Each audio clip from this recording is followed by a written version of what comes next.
All right. Well, hello again to all the boys and girls out there in YouTube land watching. John and Ellie of Georgia Beer Reviews back at you today with a special live examination. We're calling it Imperial Stout Saturday, 10% plus ABV edition. I've got Mr. Michael Kormeroff, the Stout King, here with me. He's out of Brooklyn, New York. Good morning, or good afternoon, I should say, Michael. Hi, John. Always great to be back with you. So we're both very excited about this. We have two Imperial Stouts each. I have two. Michael's got two. And we are going to sit here and review, drink them, examine them, review them, rate them for you guys. So we're going to start with one, go through it a little bit, then go into the second one, and then kind of compare, and then final thoughts and ratings at the end. And we've already got Miscellaneous in the chat. Cheers, Miscellaneous. Thanks for tuning in. And okay, Michael, I'm going to let you get started. Okay, so I'm going to pour my first one. Got my glass set up here, and this is Lagunitas Willetized, 13.1%. Everybody is familiar with Lagunitas, which I think is now owned by Heineken International. Yes, I believe so. It's funny how few beer companies are still left from that don't have at least some company having a percentage of them anyway. Sierra Nevada comes to mind quickly. There obviously can be a few more, but it's not a lot. All right, anyway, this is what it looks like in the glass. As you can see, it has a foamy tan head and lots of carbonation. And this is the latest of the Lagunitas. So it says 2022 on it, or say 2023. Let me see what it says. So anyway, coffee stout aged in rye oak barrels, 2022. Nice. So that's what the pour looks like. So I'm going to start by going through the initial stuff. You see what it looks like in the glass. You can see the carbonation coming up on the side of the glass. Another nice thing about this computer versus the other one I had, you notice the light is much better, and you can see the image is much better. Yeah, the camera looks really good. Yeah. Let me get a nose on it. Okay, so you can definitely smell the barrel aging part of it on the nose to begin with. And it does say on it that it's rye oak barrels. I'm not sophisticated enough to tell the difference between bourbon and rye oak barrels, at least in the smell. Maybe I'll be able to tell more in the taste. But you're getting a whiskey kind of vibe in the nose. I'm also getting some sweetness in the nose. Very clean kind of smell, too. Let me take a swig. Cheers, everybody. All right. Cheers, Michael. Cheers to Miscellaneous in the chat.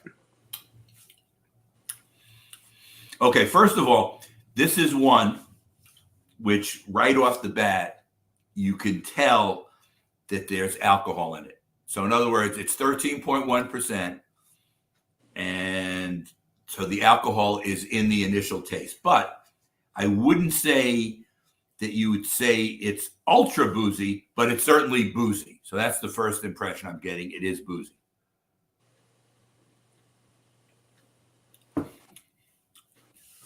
But you're getting a nice combination of the barrel effect on it, where you can taste there's like an oak to it.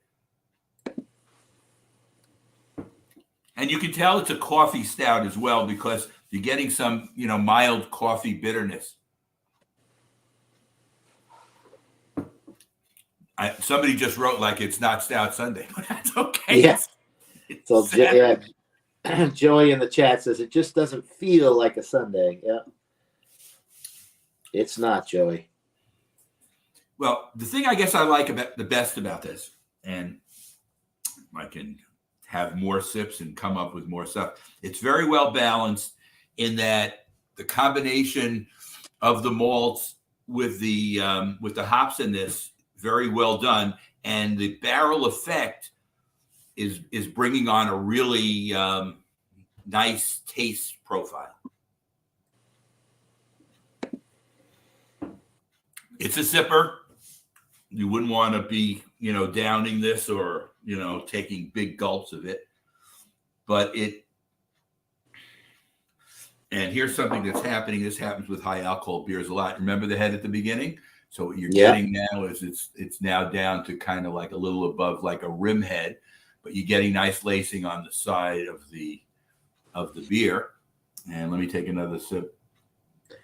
I'd say though for 13.1, the head retention is pretty good because usually sometimes you'll get it where there's nothing. It'll just line out and whatever. So it is holding up well.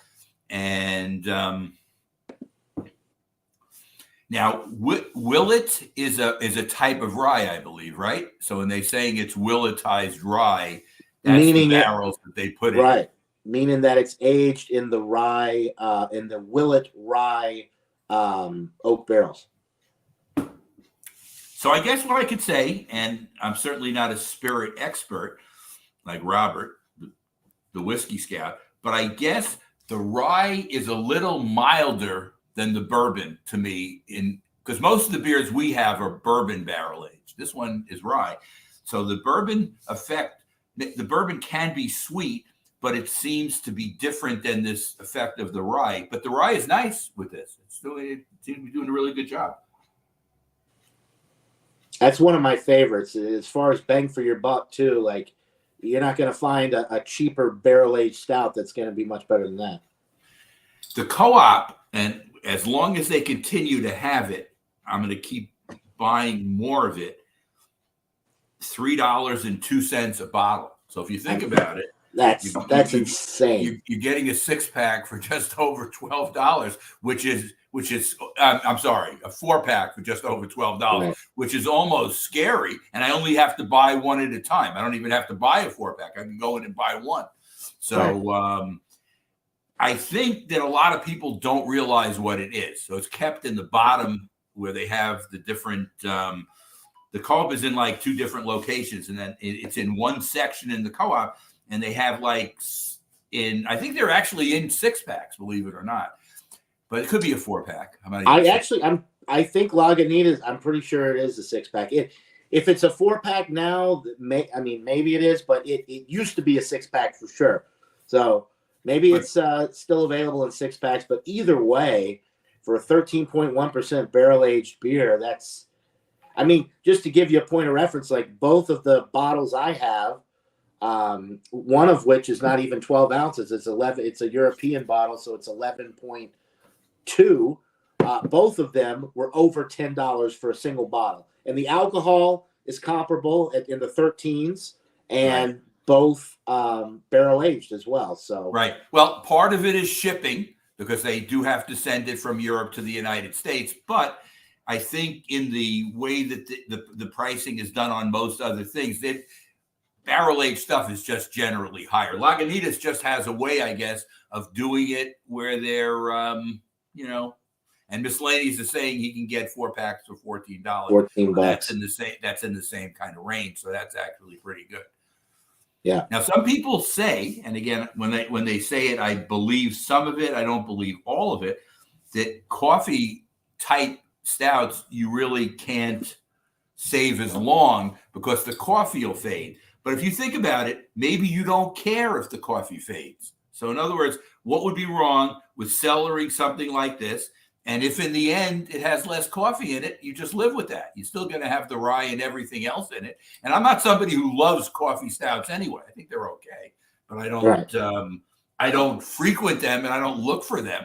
So I could see cellaring some of these and having them later because they won't be in the co-op forever. They'll keep them there for a while. And it's not the type of thing that they'll mark down. They will leave it there. The beer buyer realizes that they do have some staying power, so there's no reason to mark it down. But I might buy a large amount of it and just stick it in the corner somewhere and let it sit around. Well, and like people like us who kind of like more of the barrel presence, maybe a little bit less of the coffee. Yeah, the coffee may fade a little bit, but the the barrel notes come through a little bit more as you age it. So if you're somebody that would rather have the barrel notes versus the coffee notes, then yeah, age it for a couple years. One of the best cellared stouts I had was Shane Fudge gave me a 2015 KBS, and it was 4 or 5 years. I don't remember. It's been a couple years since I had it now, but at the time when I drank it, it was at least 4 years aged, and all the coffee was pretty much gone. And what was left behind was just strong, in your face bourbon barrel notes. It was very reminiscent of like a bourbon county.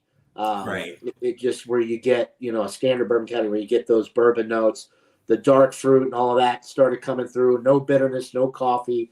So it just depends on what you like. If you like the coffee, then drink it super fresh because it will fade as it sits there. And that's one of the only elements that they talk about that does fade in barrel-aged stouts, the coffee, because a lot of the other things, the dried fruit you're mentioning, that can last a long time. Right. And some of the other effects, the oakiness can last a long time. And the actual barrel age always lasts a long time because that's the main formation of the beer. But so I wouldn't worry so much about cellaring these anyway. But I do like drinking them too. So, I mean, there's two sides to the coin, and you have to kind of weigh it out. And you have to keep in mind how much beer can you physically have. Right. I had boxes downstairs, and we're cleaning downstairs because there's going to be some construction work done. John, I'm going to be working on that guest room that I told you about. So it's been the contractor that's been the problem, but we still have to clean everything out so he can do the work and do the guest room. But anyway, so, you see these boxes piled up, and Audrey sees them and she says, what's in there? Beer. So, and it's in volume. She's not thrilled. And I really don't want to take them down to the cellar because, not that I'm worried, but then you kind of lose track of the beers you do have. In this way, you can drink some of them fresh. I do try to look at my IPAs, and they are all dated, and you try to drink them before because that hop fade for sure is not as good if you wait till the end of the best buy. I'm not saying it's not okay.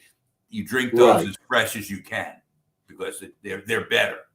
Right, absolutely. Anything when you're dealing with hops like that, better is good unless you're looking for a barley wine effect or if you're aging a barley wine, something like that. But for IPAs and hop forward beers in general, yeah. Okay, so now take a look at this now. Again, the head is still holding on. Yeah, still hanging on. Solid. As it's getting a little bit warmer, the rye or whiskey effect seems to be getting stronger. So in other words, as this is warming up, and I use the rule, you put your hand around it because you want to actually warm it up. I did take it out of the refrigerator before I came up here, but there's still, it's probably still a little above the temperature you'd want to drink it at. But I like my stouts cold. Right. You can't always get all the taste out of it, though, that you can. Yeah, and that's what I start with mine cold and let it warm up. Stouts like this we're going to drink over the next 45 minutes to an hour, so they're going to warm up and you get the full effect anyway. Right. So, and the other good thing about doing a two-person one, while you're doing yours after I finish mine, I can at least rest up before I have to do the second one. And look at mine. I have a measly 10%. You have 13%. Right. So by the time you finish, you might feel very good. For sure. Right. The show may go a little off the rails near the end. We'll see what happens at the end. But we're controlled barrel aged drinkers, so we're just going to go slow and steady. And whatever. But let me see if I'm getting anything else. All right. It's just really solid. Maybe you're getting a little bit of bitterness on the back, and I'm not. I'm going to check what the IBUs are on this. As I'm talking, let me check here. I use this Untapped. I register everything on Untapped anyway. But I find it to be a valuable tool because it's an easy way.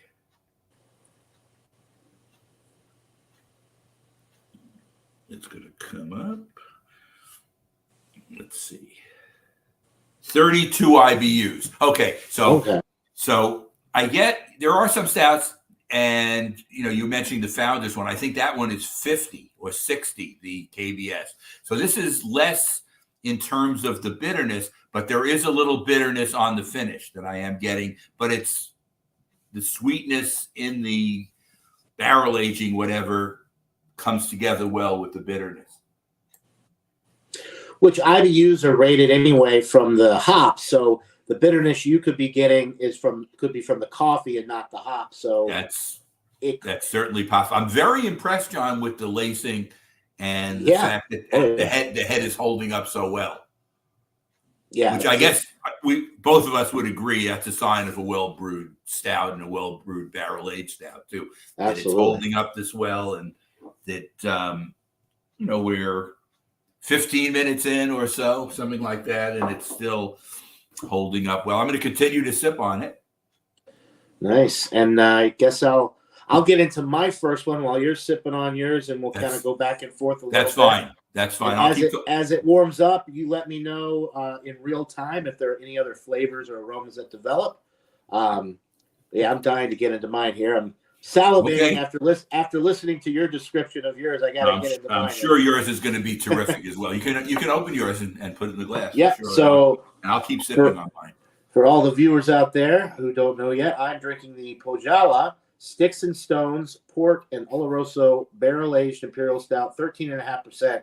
So Pojala is a Estonian brewery, so out of Europe.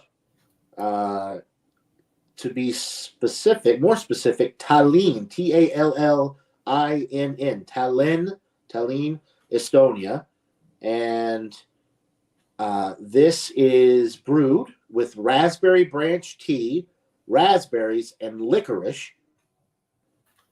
And then it's aged in Oloroso sherry and ruby port barrels. So lots of stuff going on with this. It has the wax around it, so I kind of had to work on it a little bit to get it ready for the show, so I wasn't spending all this time opening the bottle.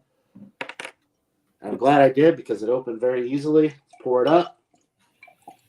You can feature yourself, John, if you want, on the main screen. Yes, I need to. Let's do that.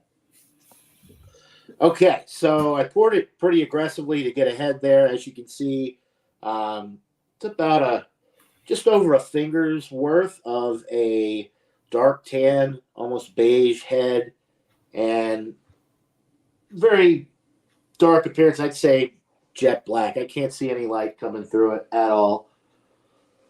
It smells good. As soon as I started pouring it, I was getting the aromas. Definitely picking up on the raspberry.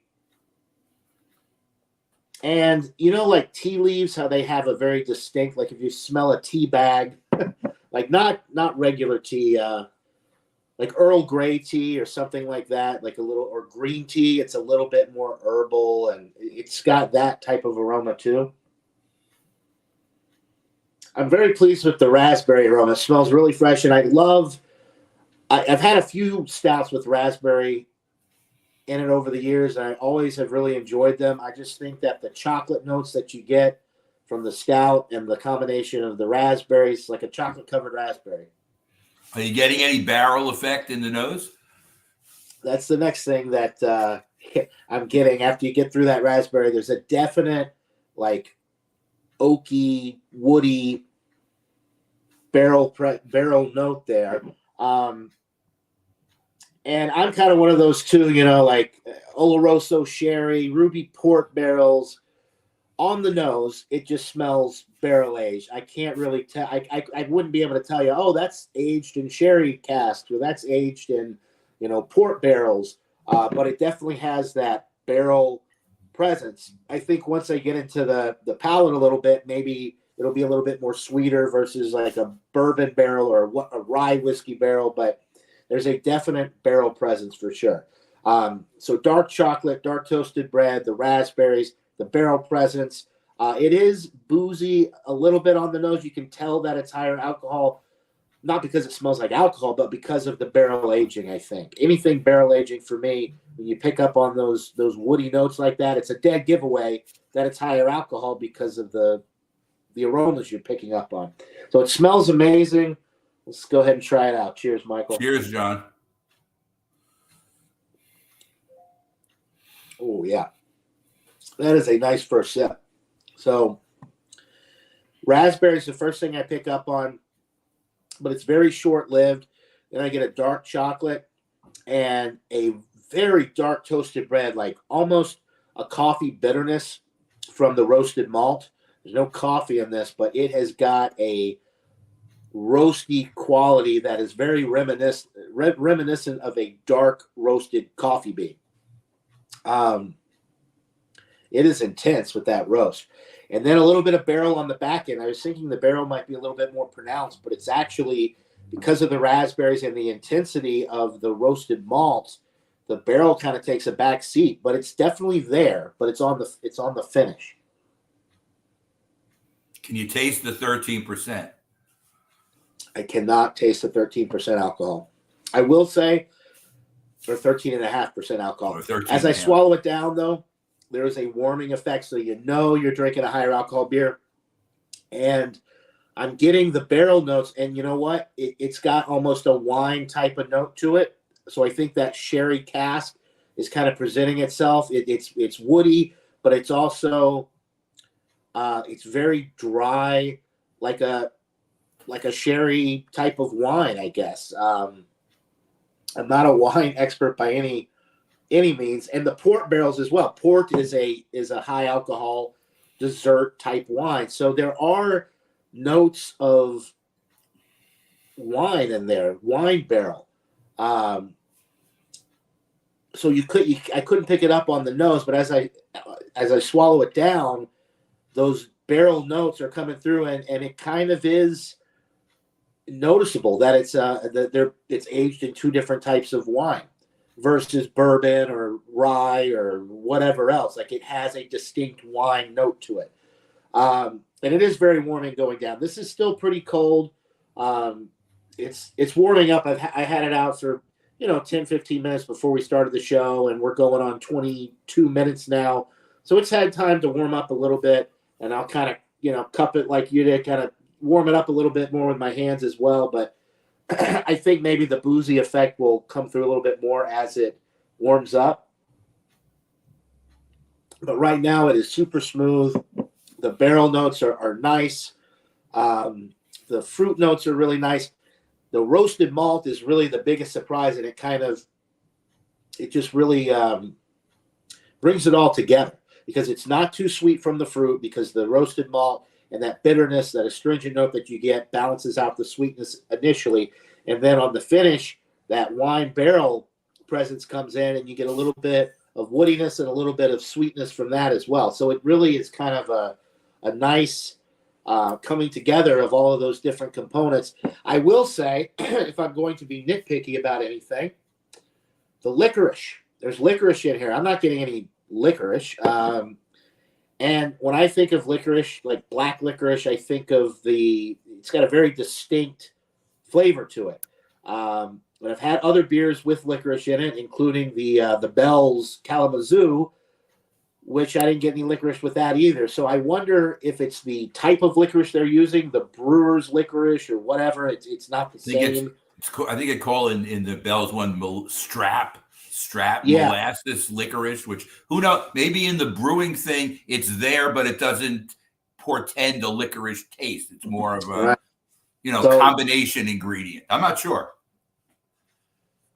I'll keep sipping on it, and maybe as it warms up, some of the licorice will come through a little bit, but not getting any of that initially. And really quick, you could see the head kind of clings to the glass, and there's a little thin film, but as I twirl it, there's like fresh carbonation bubbles that every time I go around, they start coming up again. So it's actually, for a stout, it's pretty lively. It's got some nice carbonation to it, which is interesting. It's a nice quality to have, because a lot of times you get into this super high ABV barrel-aged realm of stouts, the carbonation is the first thing to go, and that's not the case with this, which is really a pleasant surprise. So really quick, we both are getting through our first ones here. I'm going to go to the comments really quick and catch up. We've got Drunken One in the chat, and he's on his regular account. This is apparently his troll account, because he's spelling Drunken One differently. Let's see. And Miscellaneous says he loves some sherry and pork cascade stuff. Yeah, me too. And a lot of times, I don't know if it's the same for you, Miscellaneous, but when you're getting the aroma on those barrel aged beers, it's hard to differentiate. But then when you get into them and you start tasting them, you can actually pick up on the little subtle nuances and differences between the different types of barrel, which is always really nice. And if you drink a lot of the barrel aged stuff, eventually you can kind of tell them apart. But I still can't on the aroma, but on the palate a little bit. And we've also got Bart Robinson, who is in the chat. Good morning, strangers. Good morning to you, Bart. Hadn't heard from you in a while. Glad to have you here in the chat. And cheers to you on this fine Saturday afternoon. Okay, so I've got a good bit of this one left. I know you've got some of yours left as well. You're still sipping on it. Do you want to open the second beer and kind of get into it? I want to sip a little bit more on this one, and then I'll open the second one. I still want to have some of the first one left to kind of compare. Yeah, I'm not gonna. I won't totally finish because maybe we can do a mild comparison on it too. Even though the other one being hazelnut might have a different effect on whatever it is. So as this is warming. Yep.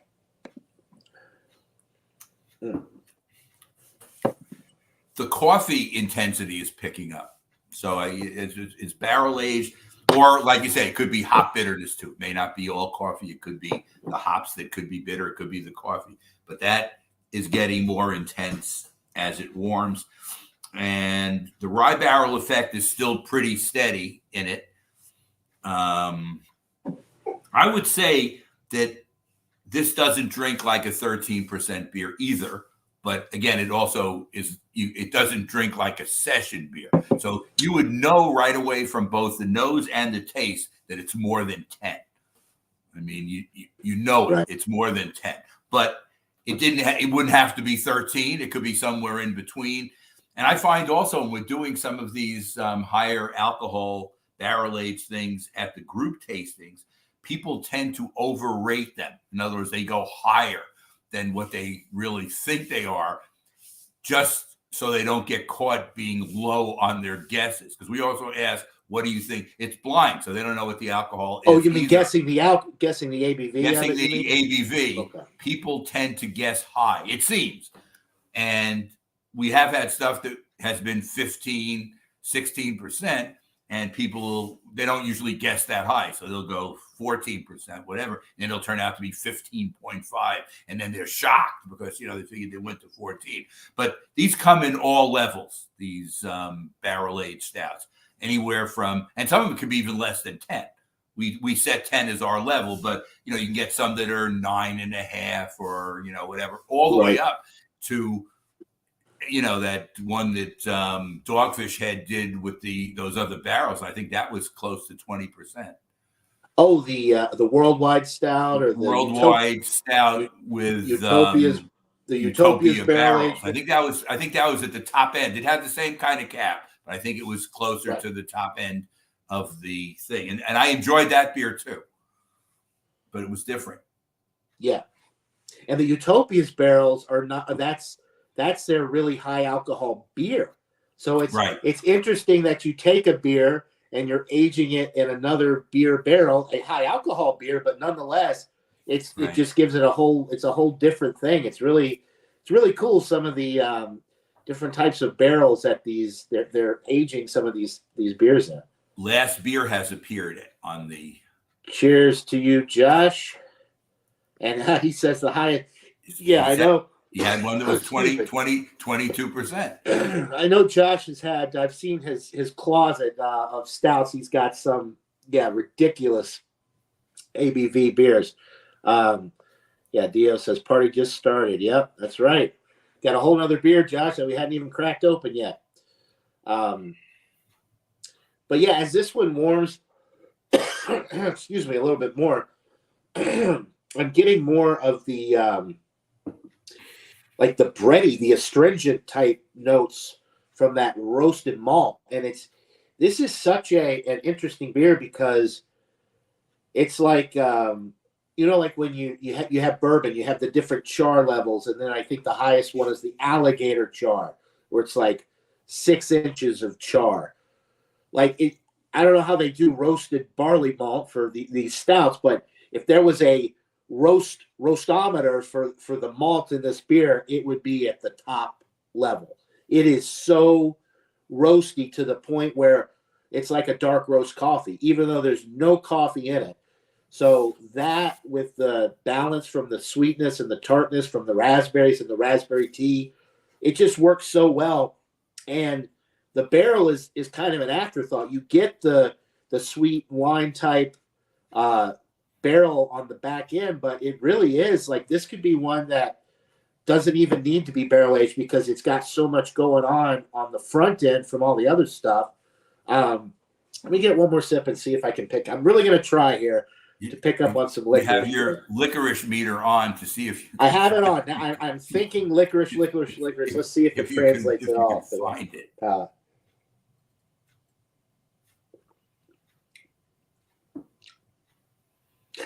No. Maybe it's like I said, maybe it's a flavoring thing that actually doesn't come out clearly in the taste. It's like a, what would you call it?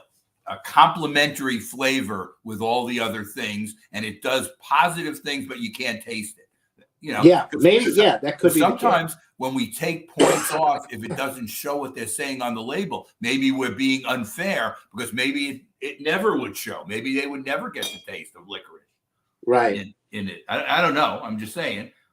With the Bell's one, I never tasted it either. And when we would do the tastings of it, people would say, that's phony. Why'd they put that on there? Well, they just said it was strap licorice. They didn't say you were going to get it in the taste necessarily. Right. It's just, complimentary kind of thing. And that's it. As long as you're getting the raspberry and that roasty capability that's well together with the barrel aged thing, you're happy with the way it's going. Right. Yeah. I'm very happy with the way it's going. It's just hard to tell. I wish if it was in there just as a buffer or a way to bring out the other flavors or something, maybe they could disclose that on the label, because when I see licorice clearly printed on the label, it's like, I want that flavor in the beer. So I understand. But we've had ones too with coconut where the coconut has not been as pronounced as you would have wanted it, where that's their feature thing. The first thing is coconut, and you can't taste it, but it's not as strong as you want. And I'm a coconut I love coconut. That's one of your favorite flavors. So you really. So I'm always a little overly critical, maybe, when it comes to the coconut. More coconut. But it is. I will say, to their credit, on the label, raspberry branch tea is the first thing they mention, which is the raspberries definitely there. That tea, that earthiness is there. Raspberries is the second thing. So raspberries are definitely the lead, and then it says licorice is the last thing. So raspberry tea, raspberry juice or puree, and then licorice, and then they talk about the barrel aging. So I guess, to be fair, they didn't put it as the first thing on the beer. Right. So it's a complimentary thing, maybe more than a direct thing that you really can expect to taste, kind of thing. What I'm going to do, John, is I'm going to get some water, and I'll be back in a minute, and then I'm going to open my second beer. Sounds good. Yes, Joey, we are still going. We are just probably about halfway through this examination. We've got another beer that we're going to crack into and go through that, and then we're going to compare that beer with the first beer that we had, both high alcohol stouts, 10+%. And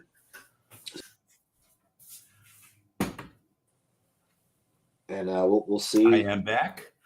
I find when you're drinking these high alcohol beers, if you do not drink any water, you find yourself in a situation where they can get to you faster than you want. In other words, I know my limitations, and a couple of quick sips, I think, will help settle things out. Fair enough. All right, so I'm going to leave what I have left in the first beer, and I'm going to open the second one. All right, I will do the same. Well, I'll have one more sip. This is out of the Blackwater series from Southern Tier. It's only 10%, so it did make the cut. It's also an Imperial Stout. And this is not as good a money value as the first one. I think these were $4 each, which is still not bad. Non-barrel aged though. For this is the one non-barrel aged beer out of all of the beers we're drinking today. So I mean, it's not, but maybe, and I've had this before too. I've had that, and the hazelnut one is one of my favorites from that series that they do. Okay, so as John put up, it's 25 IBUs. The head is a little bit lighter than the one, so I would say this is almost like a mocha kind of color head. The other one was more of a distinct tan, and this is more of a mocha look to it. Let me get the rest in here. I'm trying to think. In the Blackwater series, they had some more strange stuff too. Well, they had the coconut one that I really liked. They had the thick mint one, which was like a thin mint flavor. It was a chocolate mint flavored one. Yeah, they've had some interesting ones. The black truffle one, what was it called? Yeah, they had a few interesting ones. The hazelnut one was one of my favorites. The coconut one was probably my favorite. Actually, you know what? It was called coconut truffle, I believe. Getting it mixed up, but I've definitely had the mint one as well. The thick mint is very interesting, yeah, because if you like Girl Scout cookies or if you like the thin mints that you get, like at the hotels and stuff, that's basically that in beer form. Yep. And anyway, this is, if you'll notice, it preliminarily has a smaller head than my first one. Yeah. So it was never higher than this. This is what I'm getting. And it would lead me to believe, even though it's only 10%, that this is going to be completely gone fairly quickly too. Because the other one had a head that was up to about here and then faded down to about this size. This is all you're getting. But in even 10% beer, sometimes you don't get a lasting head. So creme brulee was the other one. That was it. Again, it's similar color. It's probably dark brown, but it certainly looks like it's black. I mean, you can't see through it. So that's in the color. Let me get a nose on it. Well, okay. I don't know specifically what hazelnuts smell like, but I think you're getting a hazelnut smell. It's definitely nutty, and I have to, I know what it is. It knows. You gave this to me blind, and I smelled it. I would say it's nutty. I wouldn't say hazelnut specifically because I'm not that familiar with hazelnuts, but it must be hazelnuts that I'm smelling because it's all nuts. That's the whole front of the nose anyway. And that's it. There's nothing else. You're not getting any, you're not getting any alcohol. You're not getting any sweetness. No chocolate? No chocolate on there? Let's see if there's chocolate. I can smell for that. I'm only getting nuts. Now, again, I may get some chocolate on the taste. I'm getting straight nuts. And again, everybody's nose is different and everybody's taste is different. That's what I'm getting. Now, it could change, and I guess that's the reason to try it. Cheers. Absolutely. All right. Cheers, Michael.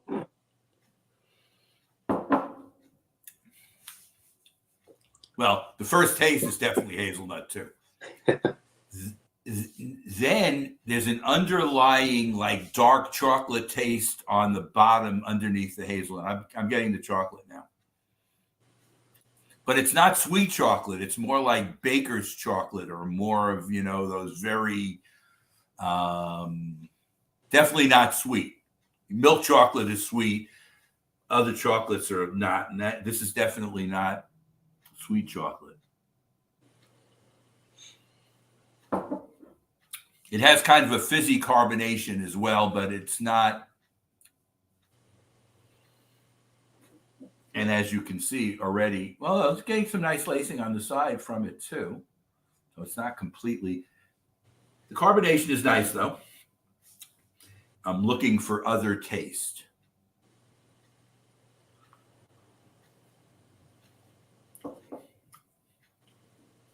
They don't say anything else specifically. Best Buy 228.24.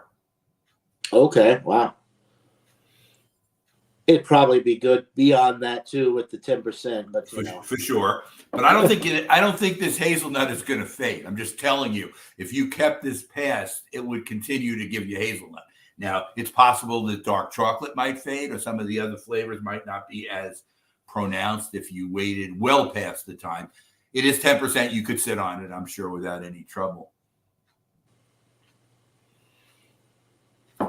It's smooth, which I also found the willetized one to be as well.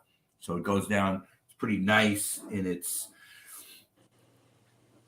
I'm not going to draw any final determinations, but I do definitely like the willetized more than this because it has more flavors in it. Now, again, this is specifically going as a hazelnut deluxe. So that's the main thing they're featuring. It's not barrel aged, so again, that puts it at a disadvantage as well. Right. Where the other one is barrel aged, and your two are barrel aged, so you have a better chance that those are going to perform in a different way, and preferably the way you and I think about it is probably being better because you want to barrel age everything. I do think, yeah. I mean, well, for us, for the two of us anyway, I think we would both agree that anything barrel aged is going to have a better shot at being, excellent to world class versus something that's not. At the very least, you're dealing with a more complex product because you're taking something that's simple and you're intensifying it by increasing the alcohol level, but you're absorbing flavors from the barrel. So, I mean, I would say 9 times out of 10, you're going to get a better product. If they had would you be interested in a barrel aged version of the Hazelnut Deluxe? Yes, I would. I mean, me too. But what I would wonder about, though, if this is costing $4 a bottle, how much would the barrel aged version cost? Right. $6. And maybe that would price them out of the market because you can get the Lagunitas for everybody can't get it for $3, but even say you get the Lagunitas for $4. Which are you going to get if I mean, it's like you have to choose, and I don't know. Even here in Massachusetts, the willetized is under $5 a bottle. So I don't think it's going to be much more expensive than up in the north, like this area. So if it's still less than $5 a bottle, well, maybe out in California, I don't know. California's taxes are high and the cost of living is very high, but it's made in California, so it may be cheaper. I don't know.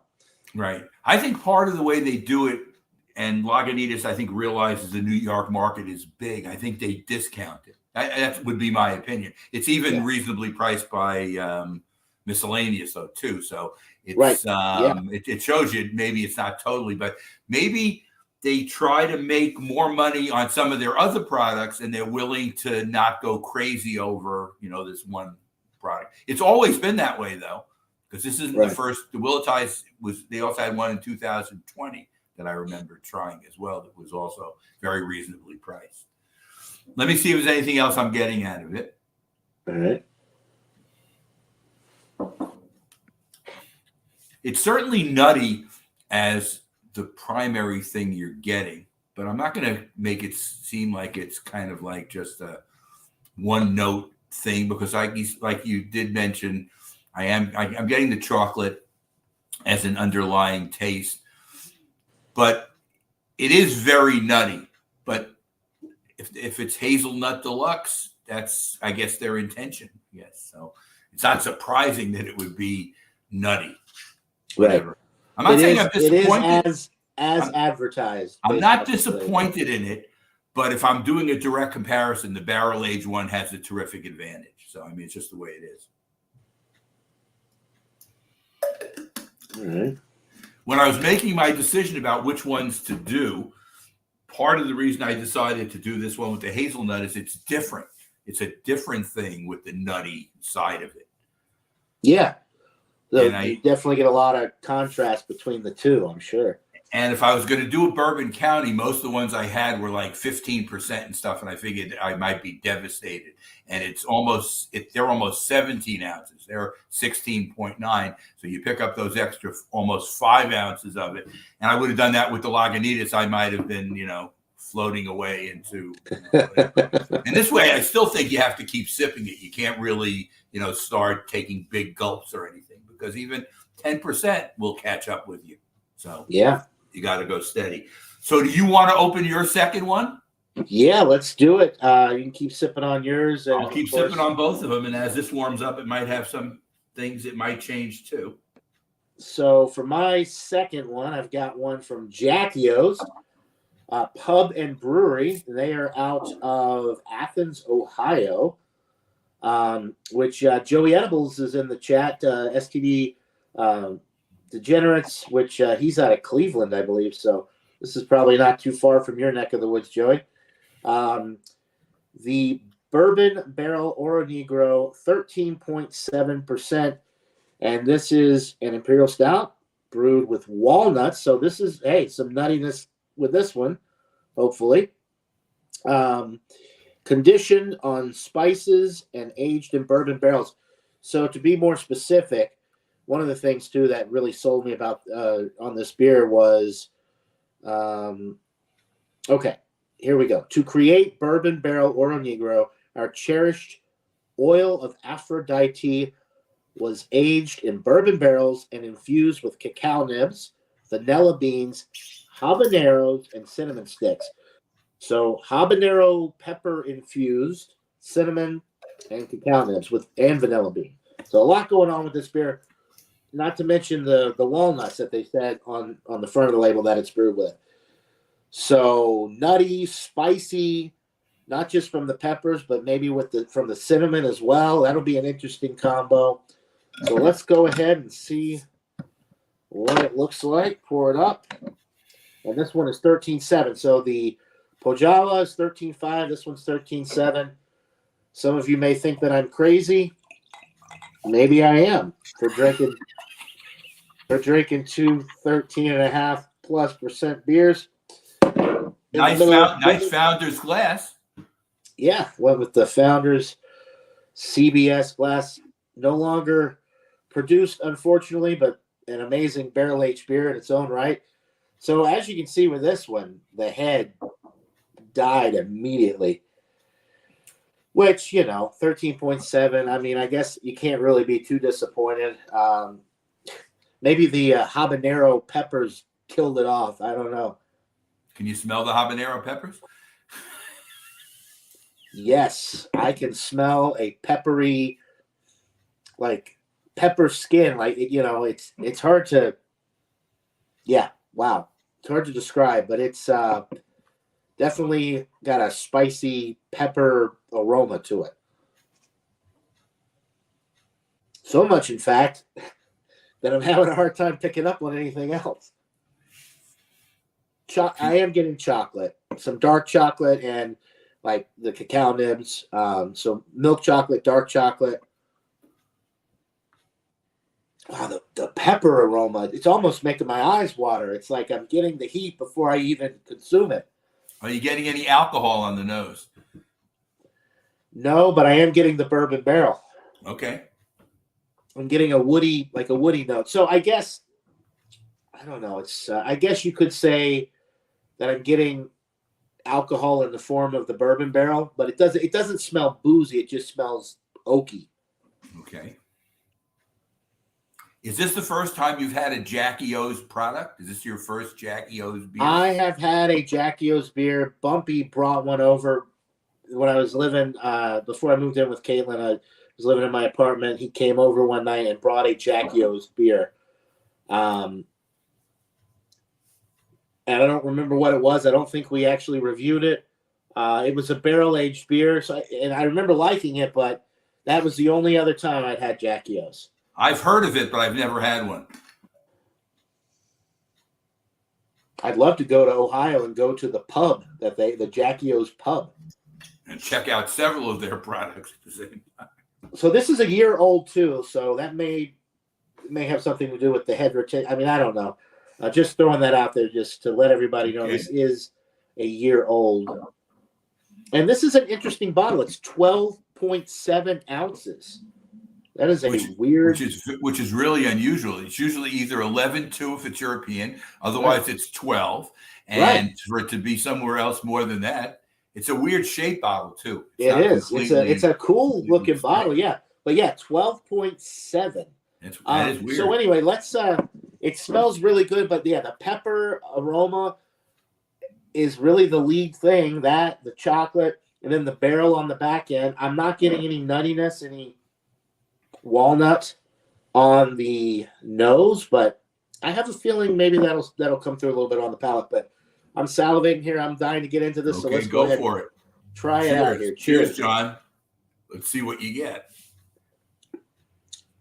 Ooh. Cinnamon actually is the first flavor that I pick up on. And then I get the pepper, and man, has it got a nice spice kick to it.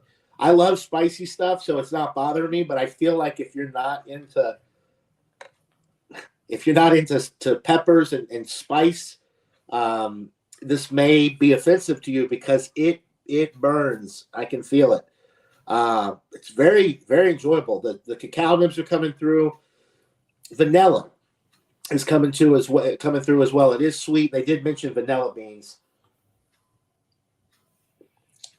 And I think the sole purpose of the vanilla beans and that sweetness is to cut through the spice, not only from the peppers, but from the cinnamon, because cinnamon can be very spicy. And this is brewed with whole cinnamon sticks. So there's a definite spice from that as well. The walnuts are coming through a little bit on the palate. I am getting a little bit of a nuttiness. Although, like you mentioned with the hazelnut, it's nutty, but could I tell you that it's a walnut? Could you tell me that it's a hazelnut? No, it's just got a distinct nutty character. But that's about it. It doesn't strike me as specifically walnut. But I guess if you're a nut aficionado and you like, maybe you'd be able to tell the difference, but I can't. But it does have a nice nuttiness. What else? Habanero, cinnamon sticks, the vanilla, I mentioned that.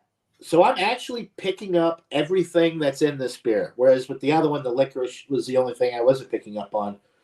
Not to take away from the amazing quality of the beer that I just had, but what's the carbonation like? Carbonation with this is less than the first one. You could probably tell just by looking at I do the little swirl or whatever. There's no head regeneration. There's no, bubbles that you can see going up the side of the glass there. Although, if you look really closely, I don't think you can see it on camera, but there are alcohol legs going down the glass with this one. It's got alcohol legs like you would get with a spirit. So it's got that going on. Okay. But it sounds like you like it. I do. These beers are so different. One is sweet, and more roasty. This one is spicy and maybe a little bit more barrel coming through with this one. It's got the chocolate is more pronounced because you're getting chocolate from the roasted malt, like dark chocolate, and you're also getting the cacao nibs that they added here that are coming through. So it's chocolatey, it's spicy. The cinnamon flavor is sweet and spicy as well, and the vanilla is sweet, and it kind of has more of a creamy mouthfeel. Maybe from the vanilla bean in there, it's got a smoothness to it, which is really nice because it cuts through, or it makes the heat from the peppers seem a little bit less in your face, I guess. This one is maybe a little bit less boozy. It's warming, but it's deceiving because it is the heat going down the throat coming from the chili, from the habanero peppers, or is some of it coming from the barrel aging and the alcohol? I think it's coming more from the peppers because it's got a lingering heat that I can feel going down into my stomach. I was going to say, John, from my experience with spicy kind of stuff like you're drinking in stouts, it tends to make you think the alcohol is less because the spices counter the alcohol in the taste. Right, and it is 13.7, so it's very reasonable to think that I would be picking up warming and boozy from the alcohol, but it feels like it's coming from the habanero pepper and not from the alcohol. So the barrel, I guess the main difference would be the barrel presence. This one, being bourbon barrel aged, has some of that, but the chili and the spices kind of, I guess, are more in your face because there's the heat is so strong. Whereas the first one, being aged in the wine in two different types of wine barrels, it gives it a whole different type of effect. So both are really good in their own respect, but they're completely different. Not to mention the nuttiness with this one too is nice. So I'm really liking it. Yeah, I'm really enjoying this one as well.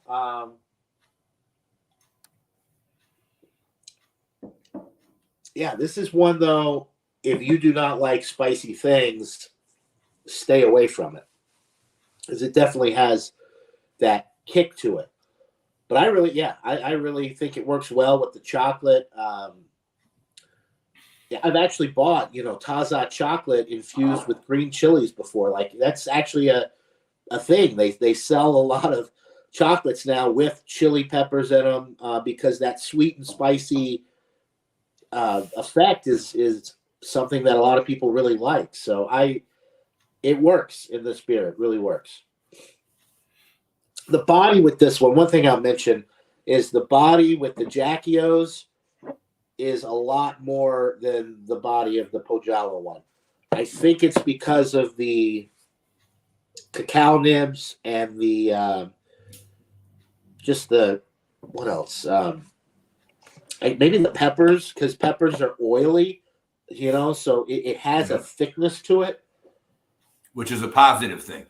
Yeah, it drinks more like a stout than this one because it's got a lot more body, more substance. I would say that the Pojala Sticks and Stones is medium bodied, and this one here is a full bodied stout. So difference with that as well. Can you tell a difference? Is the Willetized heavier body than the Southern Tier, or is it about the same?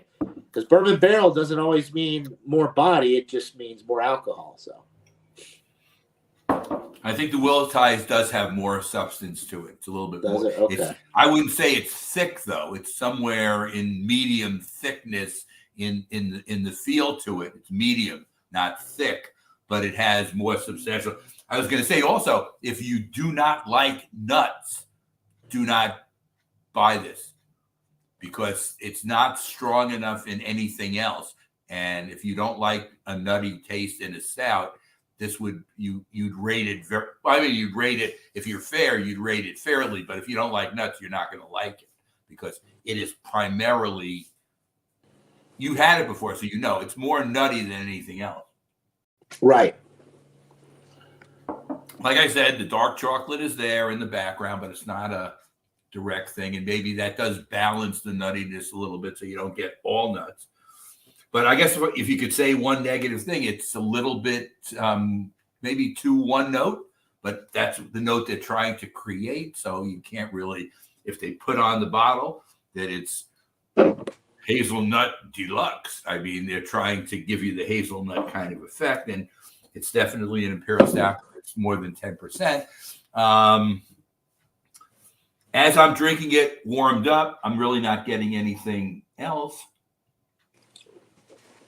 And it definitely does have less body than the Willetized, but you still wouldn't say it's a light body beer. It still has, low medium kind of body to it. Right. Okay. So 10% though, it's substantial anyway, 10%. It's funny how we discuss these numbers, 10%, 13%. This is, we're not playing around. There's some action going on. Oh, yeah. And as you become a more serious stout drinker, I guess you probably can handle more ABV over time because you get used to drinking it. But you wonder if your mind can really handle when you do it in large doses, kind of thing. Yeah. I still plan on just sipping. I'm not going to, start, downing big shots of it or anything. I right now could not hop into a car and drive anywhere. So, I mean, I'm already. No, I don't think that would be a good idea for either one of us. No, even if we could keep it together and stay between the lines. If we got pulled over, I don't think any of us would either one of us would pass the breathalyzer. Because it's almost like the difference between being buzzed or impaired. It really doesn't make any difference because your reflexes suffer when you right. And driving. I just avoided something yesterday, a really scary thing. Somebody went around me into the opposing lane of traffic when I'm about to make a turn. I luckily saw them and they stopped. And Audrey's in the car with me and she said, What do you do? And when it's a split second thing where you have to just slam on the brake, it's still scary and you get a little bit upset. But it was just dumb. I mean, he wanted to make the light. Now, you just don't do stuff like that if you're smart. But what can I tell you? I was going off the bottom of the light too to make the turn, and she came around behind me and I saw him. So I avoided it. But just shows you how you have to have good reaction time. Because it's not always you. You could drive perfectly fine, but it's the other jerk on the road that's. That's why you have to watch them and avoid whatever they do if you can. I mean, sometimes it's impossible, but that's just the way it is. So I have to say I'm enjoying this beer, but not as much as the Willatize. Man, this is an interesting one for me because these are both so different. They're both so enjoyable. They're both barrel aged. So if I had one barrel aged and one non-barrel aged, I think it would be a clear winner for me, just being that the barrel aged stuff is always going to be better in my personal preferences. But yeah, this one, you got the sweet one with the raspberry, and then you got the spicy with the cinnamon and the peppers and the nuttiness. So both have a decent barrel presence. So it really is. This is a tough one. Rating wise, I think will be easy enough, but to pick a favorite will be tough because they're both really outstanding beers. It just depends on what you feel like that day. Do you want a little bit more body? Do you want more barrel? Do you want more? Do you want that heat? Do you like the peppers? It just depends on how you're feeling that day, I guess. What about the bourbon barrel versus the wine barrel in terms of its effect on the beer? The bourbon barrel is, that's the most common barrel used for stouts in my experience. Some of the best ones in the world, as far as I'm concerned, are the Bourbon County and their bourbon barrel. There's a distinctive quality to the bourbon barrel versus the sherry and the wine barrel finish. You get a little bit more sweetness, a little bit more musky type qualities with the wine barrel. With the bourbon, you get a little bit more woody. You get a little bit more caramel, toffee, like richness from that type of barrel, which I personally like better. Of all the barrel-aged products I've had, the bourbon barrel products they've always been at the top for me. I've had Canadian whiskey barrel-aged beers. I've had rye barrel. I've had rum barrel. I've had a tequila barrel-aged Goza from I've had all different kinds of barrels, and I always put the bourbon barrel-aged stuff at the top. I just think that there's a richness and there's a quality that's imparted on whatever it is you're drinking from the bourbon barrels that the other barrels can't really compete with.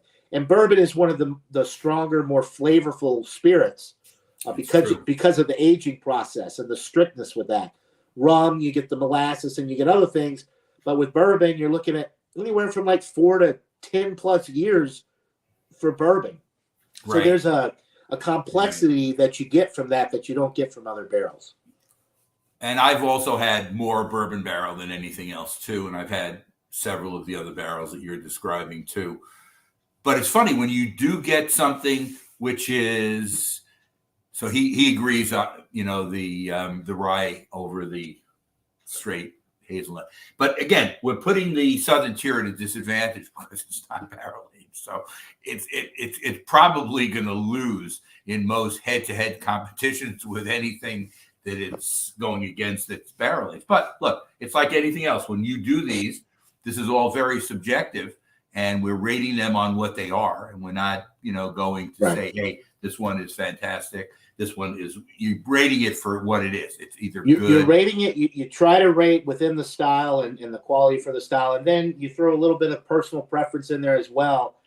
But you do have to, when you rate beers, you have to look at, and that's why too, I stopped reviewing beers that I don't. There's not very many beer styles that I don't like, but I used to kind of review everything early on with my channel. Like I'd buy some of the cheap flavored like malt beverages and stuff like that and try to rate them within the style of what they are. And I may hate the product personally, but it's difficult to rate something if you don't like it. But it's not fair to the product if you just slam it and give it a crappy rating when it's your personal preferences. The product fits within the description of what it's supposed to be. Right. So that's why I pretty much only review beers that I want to drink now. That makes sense. That makes sense anyway, because why would you want to put something on your channel that you obviously do not like? You're not doing it for anybody but yourself. Mainly, you try other people who want to look at your reviews, but you're not doing it for them. You're doing it for you. And why waste your time or your money if it's stuff that you don't like? It doesn't make any sense. That's exactly the way it is. And you know how I feel about macros, yet I'm still willing to drink them if I'm at a party or something and that's all there is. I'm willing to have a macro here and there, but it's not like my favorite style. I don't like Pilsners and lagers that much either, to tell you the truth. But I still buy them. I'll have to, when we finally hang out, or even maybe before that, I'm going to send you some of these Treehouse lagers and Pilsners that are oak conditioned. Treehouse has a whole line of beers, Pilsners, lagers, lighter styles, but they age them, in oak barrels, or they, condition them on. One of them I had the other day was maple sugar, maple wood, like the wood, maple sugar spirals for like 6 months, and just a 4.3% lager beer aged on the maple oak spirals. Oh my God! But see, that sounds interesting, because what you're doing is you're changing the composition of the beer, and by doing that, it probably will take away the stuff that I don't like about the lager being kind of dull. That's my problem. I don't think it's not. I will never say a lager to Pilsner is not a good beer, because it can be an excellent beer. It's just, to me, I don't get the interest in it. I can drink it and I can say this is a fine lager. It just doesn't do it for me. Sometimes people will do it at the beer tastings, or kind of slip it in, and you get this tastes like a beer. Now, again, isn't that what we're doing, a beer examination? But it's like what they're doing is they're wasting a spot when they could have otherwise had an IPA, a barrel-aged stout, a sour. Sours are starting to pick up now in interest in the group too. I don't know if I mentioned that to you before. If you look at the ones I send you, there's at least 2 or 3 sours in every one we do now. I tend to, your list or your tasting, some of them are very extravagant. You have a lot of beers. So I usually look at the general composition, like what is the main style. And sometimes you'll have IPAs. Every once in a while I'll see a sour or two, but always, it seems like without fail, if there's a barrel-aged stout in the mix, 2 or 3 of them, regardless of what the other styles are, the barrel-aged stouts are always at the top of the pack. And there's no way. I guess the other beers don't. It's not fair. Well, how can it really isn't? Because how can you take something that's, you get the extra quality from the roasted malt, then you have the barrel aging, and then a lot of them have additives, chocolate, vanilla, whatever, in addition to that. How can you take something that's so complex and over the top and then pair it with an IPA or a sour or a lager and expect the ratings to be anywhere close to each other, Now, sometimes they will slip in another half, or a Treehouse, or a Trillium IPA, and they'll move up into the top grouping. They won't beat the barrel aged, but they'll be right behind them. That does happen sometimes. I would like you to do, and I don't know if we've talked about this before, but you do these great tastings all the time. Maybe once a month or at one of them, just give it a theme. Like, all right, this tasting is going to be all stouts, or this one's going to be all IPAs. That way, you can really see what the head honcho, the lead is going to be, because when you're pairing all the different styles, Right. it's hard. But Right. if you have a theme and you're doing the same style, it might be a little, that would be fair. And interesting. I guess if they had enough notice and could do it, the problem that you mostly have is people do a lot of the getting the beers together spur of the moment. So it would have to be something where you'd plan in advance, maybe a specific date, which you'd set in advance, like maybe even the one we do in December, which would be 2 away, get together one from one style and just try to do it. The only other problem is, to me, maybe you don't want to drink all of one style. In other words, the fact that you're using different styles makes it more interesting. Now, I could do one of all styles, I guess. Maybe stout would be rough. If it was all barrel aged, people would be floating down the. You know what you do is you have the same, like, let's say you do all stouts, right? Everybody bring stouts, and then you have a case of like Coors or Schlitz in the fridge as like a cleanser in between. You put that in between just to right. Well, you've heard it. John, you've heard of these different stout fests that have happened in my life where I've been to these ones where I go. So there's going to be another one in November at the same place there was last year. And it's going to be I'm starting to formulate my collection of stuff that I'm going to bring. But again, in these, it doesn't have to be barrel aged, but it has to be. No, you're not going to be bringing. I'm trying to think of an example. Trader Joe's. It's a good stout too. What's the stout? The one that they have at Trader Joe's, which is the Bosun chocolate stout one. Right. You're not going to bring you're not bringing one of those to this thing. It has to be, it has to be past just simple craft. It has to be more top end stuff. Most of the stuff there is barrel aged, but it doesn't have to be barrel aged. You could bring this hazelnut there, but it would be the worst thing there. It's the kind of thing I'm trying to say. So you want to bring mostly barrel aged stuff. You can't bring any more of the old Evil Twin stuff anymore, the Even More Jesus or the Biscotti Break, because it's like that's past them now. They're to the point now where they want the newer Evil Twin stouts there, which they produce on a regular basis. That's another good thing about being here, where Evil Twin has 2 brew pubs, one in Queens and one in Brooklyn. So you can go right to the source. And we're getting into the fall now where they're going to start converting probably to doing more of the stouts.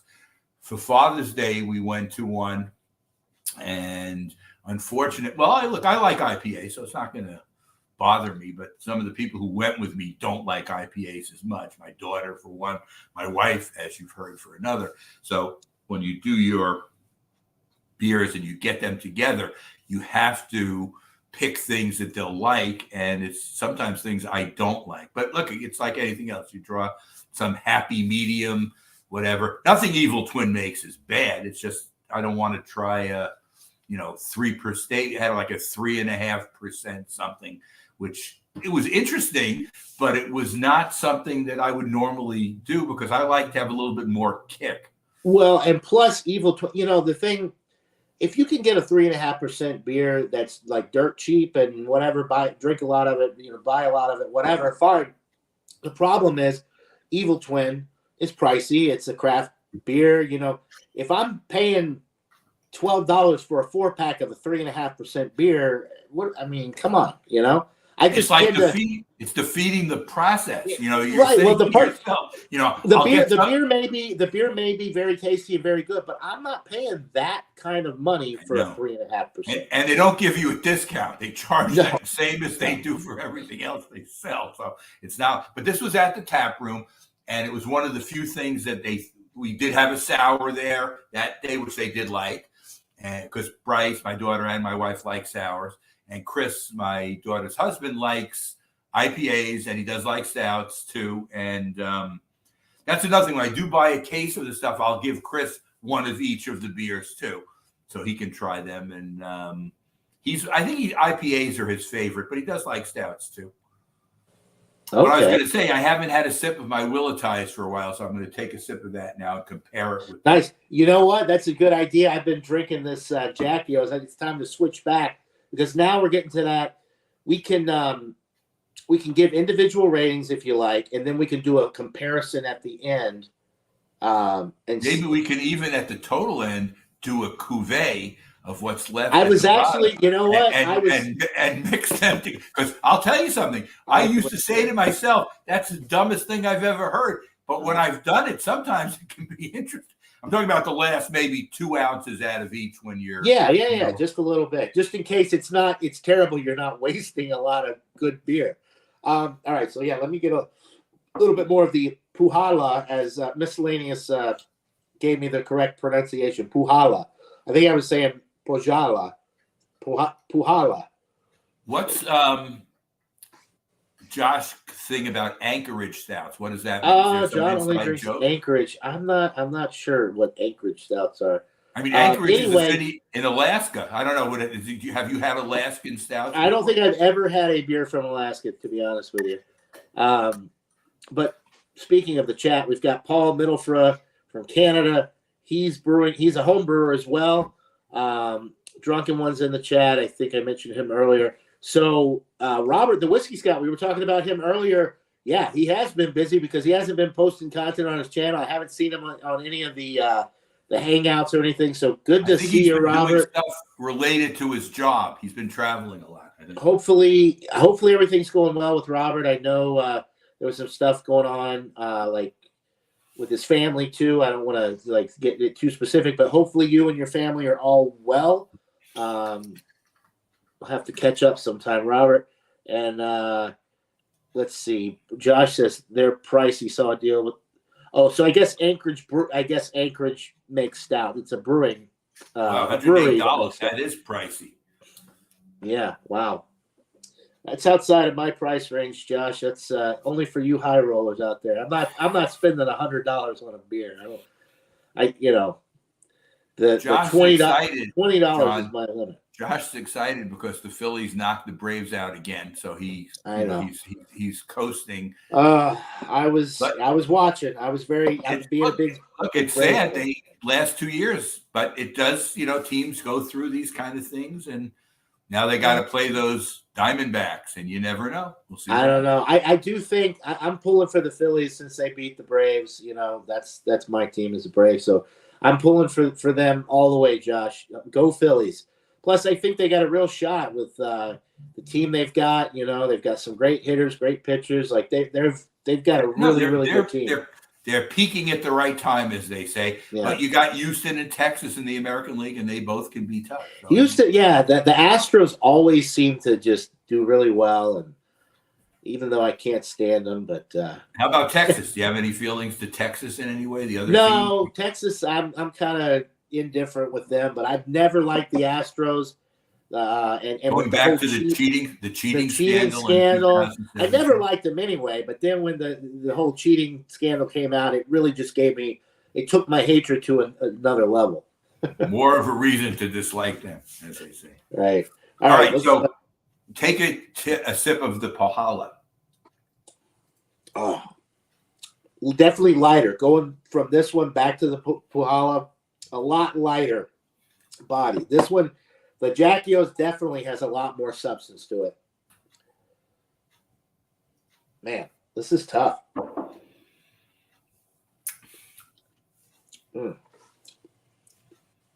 I will say the Jackios too. I don't think I mentioned. I got sidetracked, but the as this one's warming, a really nice note that's starting to come through is I'm getting dark fruit. I'm getting fig and raisin, maybe even a little plum in there. So I'm getting dark fruit with the Jackios now, which I wasn't picking up on initially.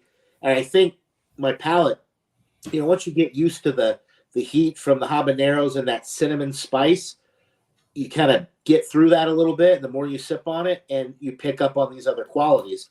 And I think the warming has something to do with it as well. But I'm getting some nice dark fruit notes with the Jackios that's really kind of bumping it up a little bit. And as I go back and drink the Puhala one, the Sticks and Stones, it just doesn't have that body and that complexity. It's so much lighter.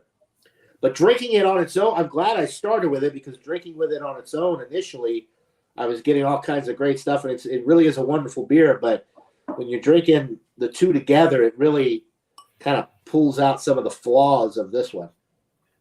So maybe that's the good thing when you do a one-on-one comparison with two different beers against each other. You can get some of the individual characteristics better or understand them better. Now take a look. There is still, look at this. This is an hour in. The head. Look at that. It's still a head. I'm still trying to save some in case we decide to do a cuvee. Okay, so the after effect of this is getting, as it warms up, it's getting more mellow to me in a good way. So in other words, you're still getting the barrel effect. You're still getting the rye. You're still getting the oak. You're still getting a well-balanced beer.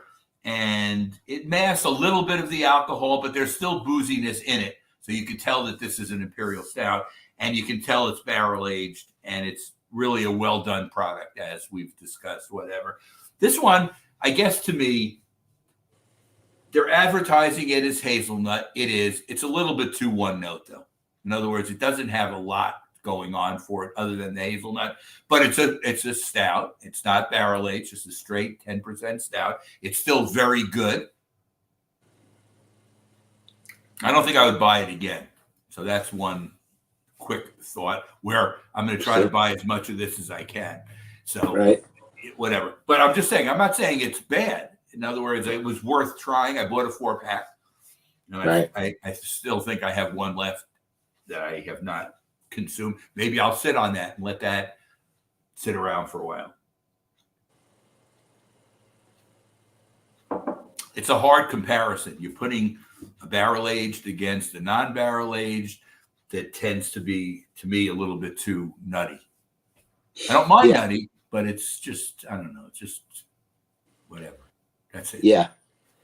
The thing with mine is they're both so different. And if I had just had the one beer, just the Pohala one, I would probably, I mean, it's not, I probably would have given it close to world class.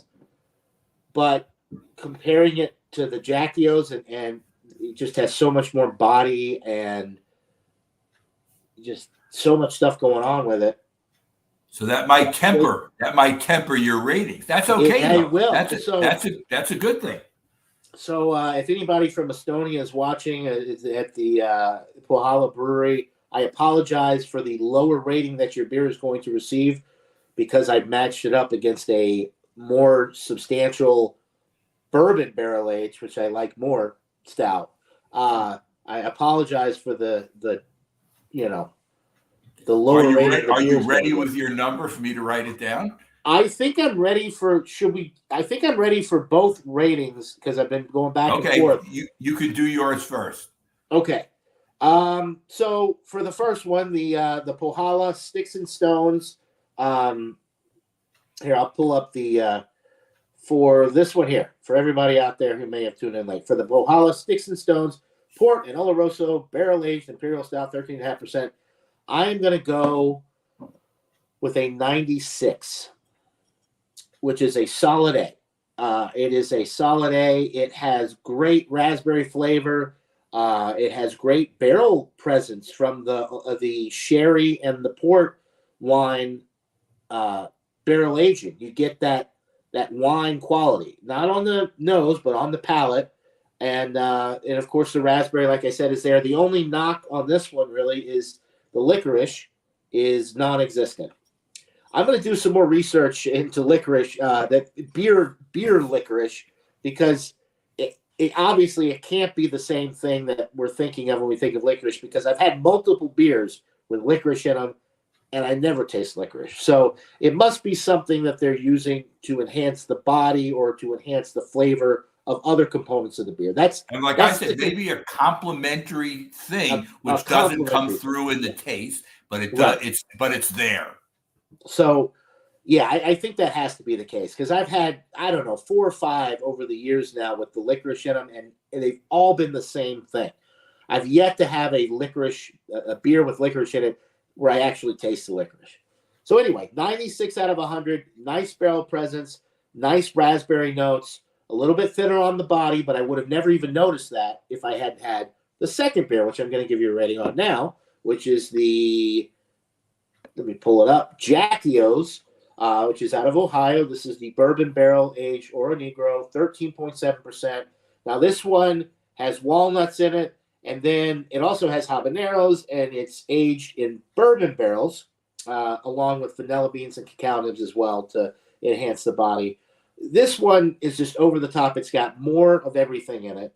The habanero pepper, that heat is really nice. If you don't like spicy things, stay away from this one. But somebody like me, I mean, this is right up my alley. The cinnamon sticks, the spice you get from that complements the heat from the habanero peppers, and then the chocolate, the cacao nibs, and the vanilla beans give it a sweetness. So you get the sweet heat, and then to top it all off, you get that nuttiness and that barrel finish with the woody, toffee, caramel type notes that you get from good bourbon barrel aged products. The alcohol is well masked. At least it feels well masked because the heat seems to be coming from the peppers and not the barrel, but that could just be a trick, and I don't know. But either way, this one seems to have a lot more going on, and it has more body. This is a full-bodied stout. I thought this was full body, but after drinking this one, it knocked this down. This is only medium-bodied stout. So for the Jackie O's Bourbon Barrel Oro Negro, I'm going to give this one a 98. So for me, 98, 99, 100 falls into world class. So for me, the Jackie O's is just making the cut for a world-class stout. Okay, And so let me there do you mine. go. The first one I had was the Lagunitas, and as you can see, still it got a little bit of a head, whatever. And I'm going to give the same thing you gave your top one. I'm giving that a 98 as well. The Willatize. I think it's excellent. I think anybody who sees it miscellaneous, you should buy some if you haven't had some of it before. But it's definitely well in the price range where you can enjoy it. And like I said, if you don't really care about the coffee taste continuing, you could definitely cellar some of them without any problem. To the hazelnut. It's still an A, so I'm not gonna devastate it, but I'm gonna give it a 94. It's very good, but I don't know. So the Lagunitas, you said 96? 98. 98, which is that world class for you, or that's yes. It's actually 99 is the highest thing I can give, so it's just 1 point below. That's right, because the highest thing I can give. I don't give 100. Okay, and I still have stuck to that. I haven't given 100 yet. 99 is the highest thing I give, so it's the second. So look, 98 for the Lagunitas. I can't find anything bad about it. I just don't give everything a 99 either. You know, it's just right. whatever you said. And the 5 points I took off this is partly because it is to one note, but it's not a bad product. Right. Cheers, to BC Beer Reviews in the chat. Okay. Yeah. And I figured you were going to give. I kind of had a feeling. I mean, I don't think I've known you long enough to know that a non-barrel aged beer is not going to beat out a bourbon barrel aged beer. But that's interesting, though. I honestly didn't think you were going to give the hazelnut one that high of a rating. I thought it would be lower. But I have to be fair in that it is still well brewed. It's just to me that if the fact that it's more one note might take off a couple of points, I can't. It's unfair to totally destroy it because it's like it's still not a bad beer. It's still, if you ask me, on the scale, both of yours are excellent. Where one of mine is excellent and the second one is very good. It's an A. Yeah. I mean, I'm not going to totally destroy it. At first, I was going to give it a 92 or a 93, and then what I said is it's a little bit better than that because it's still a well brewed product. And I'm not. Right. I try not to devastate stuff, and just pick it up. Right. Like I said, I wouldn't buy it again, so that says something. I'd buy something else from the Blackwater series, try a different one that I haven't tried. Have you ever had any of the Blackwater series, the cans, the nitro versions of the? Yeah, I had the mint, the same one that I talked about before in the can version last Because year it's or the interesting, year they have before. all of the ones. So like the hazelnut one is a newer one from them, but they may have that one available in a can as well as a bottle. But if they do, there's something about the nitrogenized versions of these beers. They're kind of I would try that. desserty and like hazelnut, the creme brulee one, the coconut truffle. They're a little bit sweeter. So when you get the cans and you get that nitrogenized effect, it gives it that airy, that light, fluffy, Right. creamy, like the different body that you get with for anybody out there who doesn't know what we're talking about. If you've ever had a canned Guinness draft, it's got the nitro widget in there, that type of effect.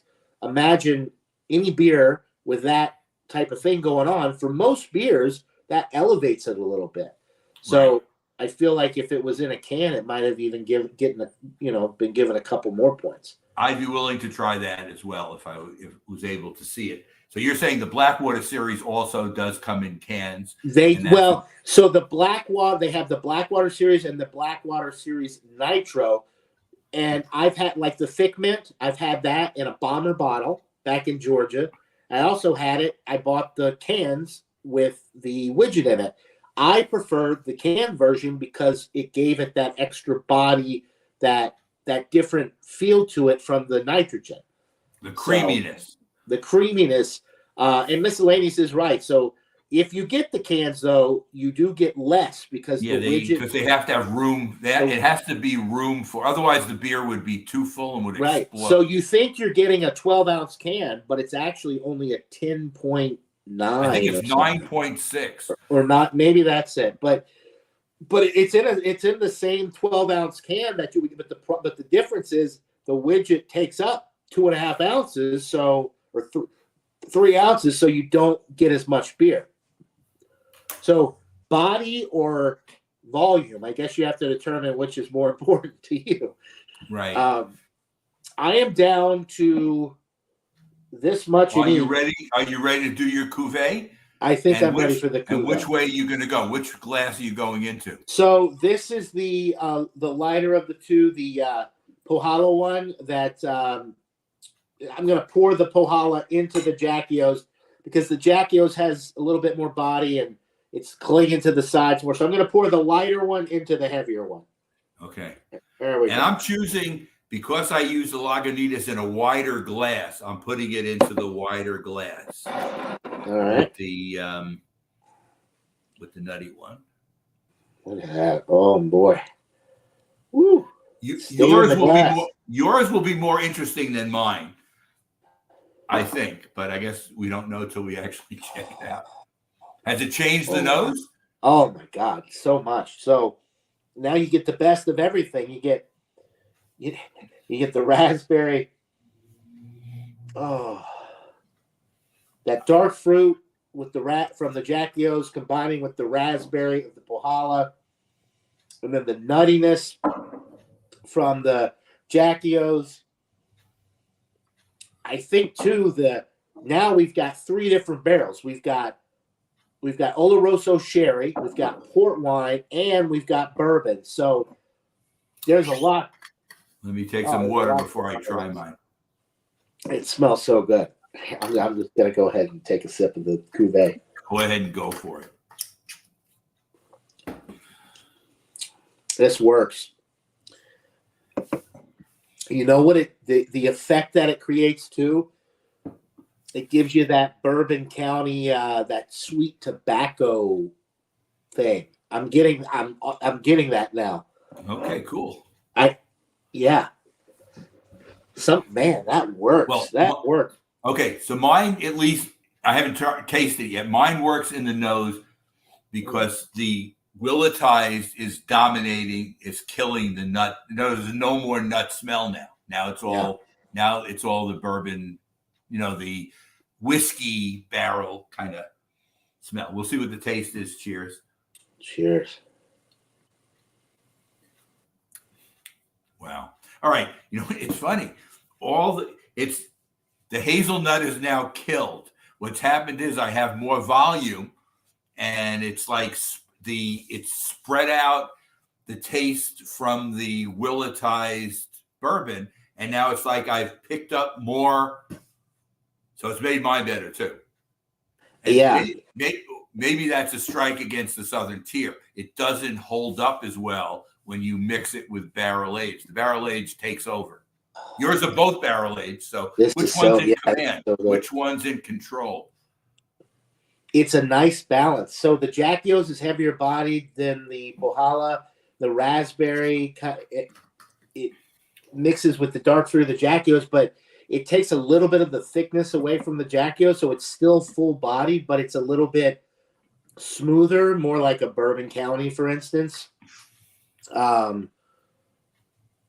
It just works. It's really, I think the 3 different barrels too. Now we're dealing with bourbon, Oloroso sherry, and port.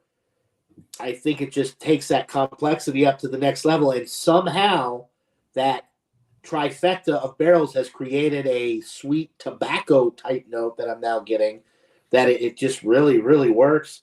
And somehow too, even though there's a lot more going on, it seems to have cut through the booziness a little bit of both. And you know what it is? It cut through the heat. I'm not getting the habanero heat is gone. That's what it is. Okay, so the Puhala has countered the heat. It has countered the habanero peppers. There's no heat at all. So it makes it a little bit more, I guess, user-friendly for the majority of people that may not otherwise want something that has a chili burn to it. Yeah, but yeah, the pepper's gone. I don't know how that worked because it was half and half. I should still be getting a little bit of that heat, but there's no heat there anymore. It's the combination that you have in the different stouts that it can kill the taste because the other stuff is stronger.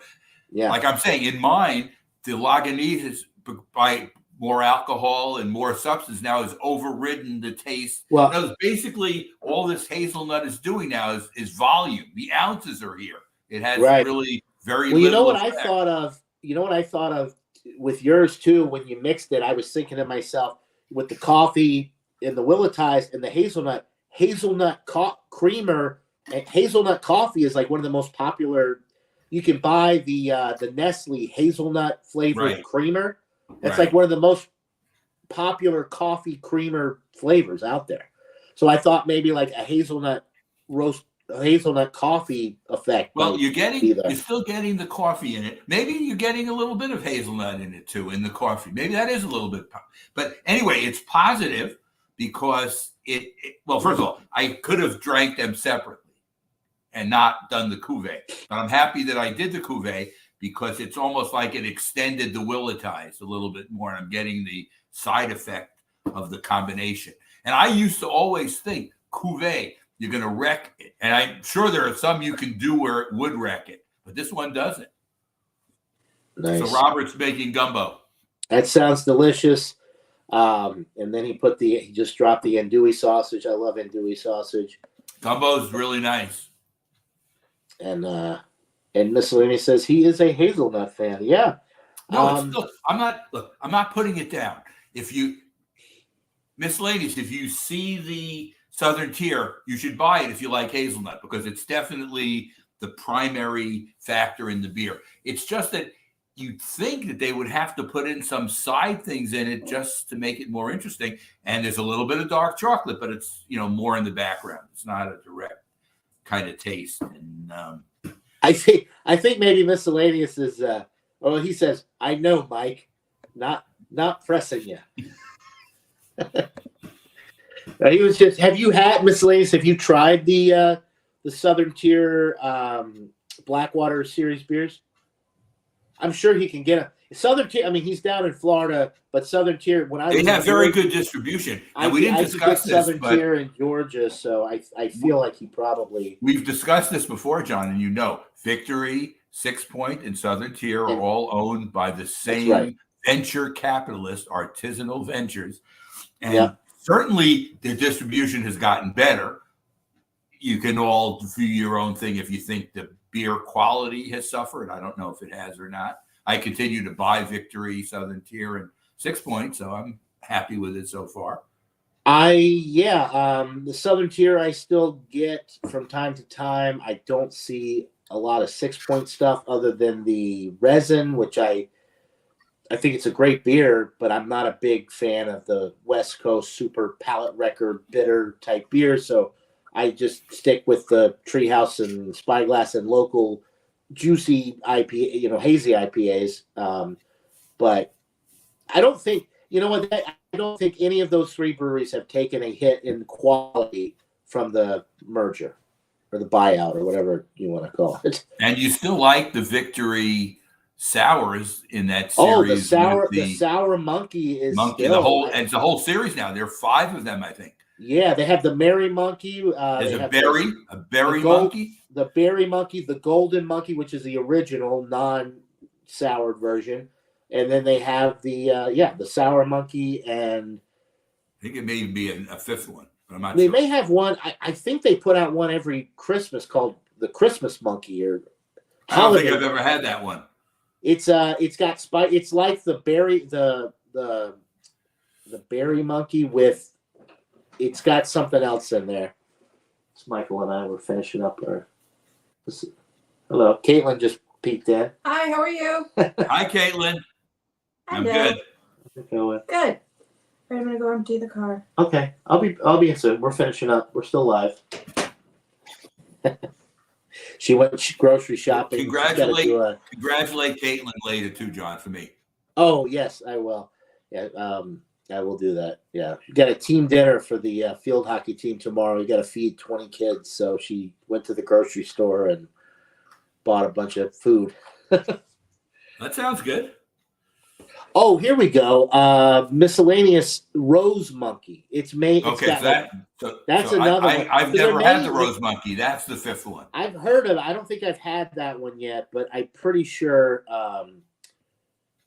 Oh yeah, he says like a weird banana. So that's the Belgian yeast miscellaneous that gives you that weird banana flavor, because it's a Belgian style Tripel, and then the Sour Monkey is a soured version of that, and then all of them are based off of the Golden Monkey, which is the original, but they're all made with that Belgian yeast strain, which gives that banana clove bubblegummy type effect. But it's just because of the yeast they're using, which I'm sure you know this, but for all of the people out there that may not know it, that's why you get that banana is because of John, they're also 9.5%. So they're all 9. Yeah, they're Imperial sours. They're not. Most sours are low, and this is a case where they're Imperial sours, so they're much stronger in the process. I was going to say, with this thing with Artisanal Ventures, 6 Point has a place now in downtown Brooklyn where you can go and get 6 Point, Victory, and Southern Tier. But they obviously it's 6 Point, so those are the beers that are featured, and all their new stuff comes out there first. But they also have a Victory one outside Philadelphia too, where they do also features. I have 2 of those brew pubs where they, you get food there too if you want. It's interesting. The more I drink this cuvee, the more I like it. It makes me think about my original ratings, because I do think this is a little bit better. The cuvee is the top.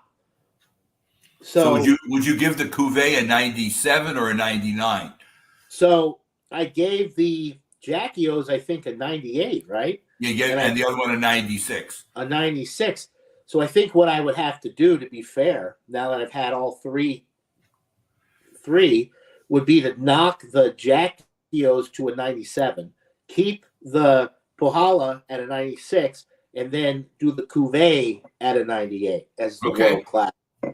Okay. I mean, it's weird if you're drinking them just by themselves, but when you really get into it and you start comparing, and then you do the cuvee at the end, it really makes a difference, And I did 94 and 98, and I think the cuvee for me would definitely be a 96. So it's somewhere. It's brought the other one back up, but it hasn't brought it to the same level as it's interesting, because my cuvee actually knocked the Jackios, which was a world class. It knocked it down because this is even better. Okay, so that's good. So that's good, and that's why if it is something like this, you should consider doing a cuvee. Even though I think even you feel this way, there'd be things you would not mix for fear that you could mess up both beers, and it can happen that way. Right. But with these Imperial Stouts and your Imperial Stouts and mine 1-1, it's less chance of doing it. I think because of what we're drinking, the quality. Like I know some people. I mean, Alex wouldn't mind me calling him out here because I've seen Alex take like a barrel-aged stout and mix it with like a Pilsner or something. Like, Alex, that's not a good, so there are some combinations, like some of the things I've seen Alex do over the years on his channel, where it's like, oh, I'm just going to see how it turns out. But I'm thinking in the back of my head, it's going to be a nightmare because that's not what you want to do. So he's willing to do anything So just he's willing to try something some of that stuff. new. But we're keeping it, like both stouts, both, mine are both barrel aged. Yours, I mean, both Imperial and, so the chances of it being bad are less than if you take like a stout and you mix it with a Pilsner. If you do, no question. And you know what? Maybe Alex was trying to get the black and tan effect where you do a porter and a Pilsner. Right. Possibly. I can understand that. Possibly. But he took a barrel, I think it was a Bourbon County, and then he mixed it with some kind of lager or Pilsner. I can't remember. Anyway, and I'm pretty sure he hated it because I remember watching and he was like, "Oh, this is terrible." And I wasn't on the show, but I'm in the chat and I commented. I'm like, "Well, that's why you don't mix like really, really good barrel aged beers with low ABV." Because it can't help. It's going to only hurt the more expensive product because what it's going to do, it's going to take something out of that by putting in the Pilsner or the lager, whatever it is. It's going to affect it negatively. And why bother when it's not going to give you anything positive? Right. Whatever. So I mean, that's a good. It's okay to try. Yes. That's a good combo, I think. A chocolate stout with a raspberry creek. So, like, I had the chocolate raspberry stout here, so I could see the chocolate and the raspberry working together. Plus the creek, you get a little bit of that funky, a little bit of that sour from that. So I think that would be good. I've actually had a couple of sour stouts over the years. There's a brewery out of Placentia, California called The Brewery, Bruery, and they have a stout lineup, a sour stout lineup, where they take their regular stouts and they expose them to this wild yeast, and it becomes this funky, masterpiece of sorts. It works. But yeah, you do have to.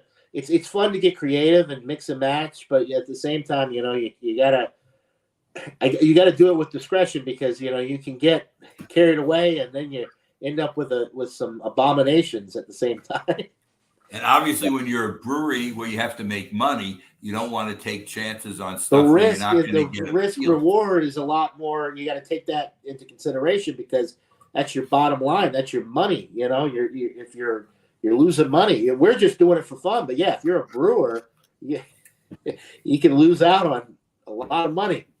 Now, John, on an aside, how do you feel about Pontoon stopping operations October 30th? I didn't know about that, actually. I sent it to you on Facebook, but probably you didn't look at it. Oh, yeah, I'm really not on Facebook. So Pontoon was one of my favorite breweries. I know. That's why you would be one of the people who'd think less. And supposedly it's because people didn't pay them. In other words, they were in a position where I guess they must have extended some people they sent beer to, and they didn't pay them. So I guess you have to pay your people, and that gets into a situation. So I said suspended. They're not out of business. Oh, okay. They're stopping operations, hoping to get paid. Okay. Well, I have nothing but love and respect for Pontoon. I have had many, many beers from them when I lived down in Georgia, and I know Ron Terrio, they started distributing in Louisiana and they actually distributed further north. I never got to see any of their stuff up here, but I heard of a couple people getting their beers like in Vermont and like other states up in the Northeast. So yeah, they must have made a deal with somebody, and I don't know. They overextended credit to somebody, and they didn't come through. Now again, a beer brewer should not be on a shoestring. That to me, and if I was Florida, All right, There's so another. You get he, them in he gets Florida them in too. Florida too. So I guess So- your hope is that they can put it this way: even if they don't pay their full bill, pay part of it if they can. I hope. Yeah, I hope they can And work it out because they brew some great stuff, particularly stouts. I had a raspberry. Raspberry seems to be the thing today. I had a raspberry mousse, chocolate mousse stout from Pontoon. Incredible stout, and I actually sent one to Brian Thrash Metal, and he in reviewed Colorado. it. In Colorado, and he reviewed it as well and gave it high marks. But yeah, Pontoon, they make some incredible stuff. Robert the Whiskey Scout, if he's still in the chat, he's had Pontoon. I sent him the Fluffier Otter, which is like a peanut butter chocolate stout. He loved it so much, he was like, hey, I'll do a trade with you. I'll send you some beer if you send me more of the Fluffier Otter. So I know all the people that my beer friends that have tried it, they love it. They make excellent beers. I would hate to see them go under because of something like this. So hopefully they can get this sorted out because they make some incredible, incredible beers.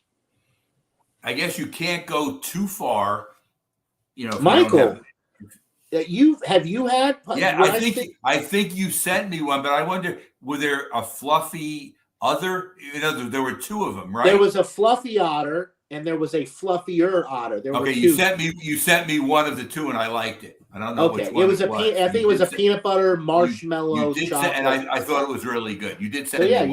You've had Pontoon as well. I've had Pontoon as well. Yeah. You feel bad when any company gets into trouble, but you wonder.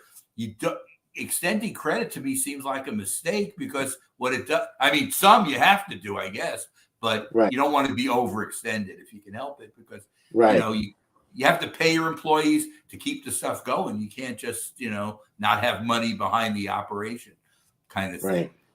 Are there any new places opening up? Is Treehouse going to open up any new locations? So Treehouse just opened up recently the location in Tewksbury, which if anybody's been following my channel out there, you may have noticed I've been reviewing a lot more Treehouse because I'm 15 minutes away from the closest brewery in Tewksbury, and I can order online, pull into a parking space, and they deliver it out to my car. That's great. It's great. So I can be working or make an online order, and on my way home, stop, and they open up the trunk of my car, throw it in there. It's already paid for. I wave at them and hit the road. It's the easiest, most seamless beer pickup experience I've ever been a part of, and it's incredible because I get to try all of these wonderful beers. Treehouse has expanded to the point to where they're putting out new beers every day, and you look at their website every day, and it's a completely different list of beer. The selection is incredible, but the quality never wavers. They've got an incredible barrel-aged line, barrel-aged stouts. They're barrel-aging their pilsners and their lagers and stuff now. I mean, or they call it oak conditioning for the lagers and pilsners, but it's all right. It's incredible. I've never had any of that type stuff, so that's very interesting to me. And you will soon. I can send you some other half stuff too, which you can get some of. Other half stuff we do get some other half. They're sending some stuff. The problem, I think, as other half is spreading out all over the place, and they have 6 different places in the country now. They're in Philly, they're in DC. I think there are 3 in New York State. One, outside Ithaca, where they brew a lot of beer now, and then there's 2 in New York. There are 3 in New York City. Domino Sugar, Rockefeller Center, and the first one is right by my house, a half a mile away. Right. Whenever you do come up, which will be in the future, whenever my guest room is ready, we'll go there because it's really a great site, and I've been there several times. And they were kind of the first one in New York City to do that style, of those double Imperial IPAs, which have really now burgeoned all over the place. I mean, take a look at the Treehouse and Trillium. Can you get Trillium? They don't distribute, but I've been to one of their locations in Boston not too long ago with Caitlin. We went and Oh man, had some great beers. You're sitting.